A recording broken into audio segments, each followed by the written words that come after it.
हनुमंत कही सब राम कथा निज नाम, सुनत जुगल तन पुलक मन मगन सुमिर गुण ग्राम। यहाँ देखो, जब भी कोई हम लोग जाते हैं संसार में तो कोई परिचय पूछता है तो हम अपने जीवन का परिचय देते हैं, अपने पिता का नाम, माता का नाम, दुनियादारी का नाम, पद का नाम, प्रतिष्ठा का नाम, मकान दुकान, ये सब परिचय में हम लोग बताते हैं संसार में। लेकिन हनुमान जी महाराज बताते हैं कि भक्तों का भाव कैसा होता है, भक्त जब परिचय देता है तो भक्त को कैसे परिचय देना चाहिए। तो हनुमान जी क्या कह रहे हैं, तब हनुमंत कही सब, क्या कही, राम कथा तब निज नाम। पहले परमात्मा का परिचय, अरे परमात्मा के कारण है हम, तो प्रथम परिचय किसका होना चाहिए, स्वामी का। हम तो सेवक हैं, हमारा क्या परिचय, हमारा परिचय तो स्वयं हमारे स्वामी हैं। हमारा क्या परिचय, अगर हम अपना परिचय देंगे तो अभी हम जीरो हैं।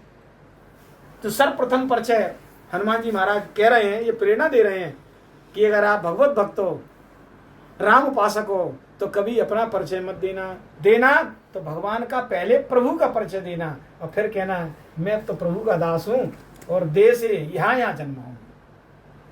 तो तब हनुमंत कही सब और राम कथा निज नाम, सुनत जुगल तन पुलक मन मगन सुमिर गुण ग्राम।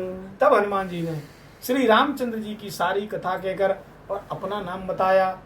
पहले प्रभु की कथा कही है, फिर अपना नाम बताया। सुनते ही दोनों के शरीर जो है एकदम से पुलकित हो गए, क्योंकि विभीषण भी राम भक्त हैं और हनुमान जी तो राम भक्त हैं ही हैं। और जब दो भक्त मिल जाते हैं, कहते हैं ना, दो एक के आशिक मिल जाएं, एक के आशिक मिल जाए दो। भगवान के तो संसार में अनन्य आशिक हैं, एक आध दो नहीं, अनन्य आशिक हैं, और इत्तेफाक से दो मिल जाएं तो देखो कितना रास्ता सुगम हो जाता है। एक दूसरे से अपने प्रीतम की चर्चा करते हुए पता ही नहीं पड़ता समय का।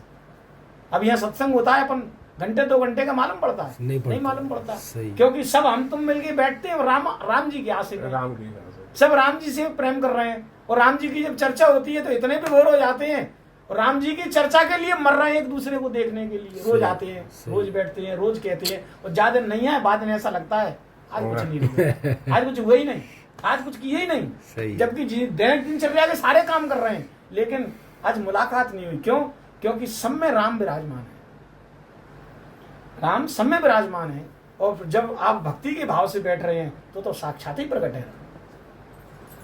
तो इस प्रकार से दोनों के शरीर पुलकित हो गए और श्री रामचंद्र जी के गुण समूहों का स्मरण करके दोनों के मन प्रेम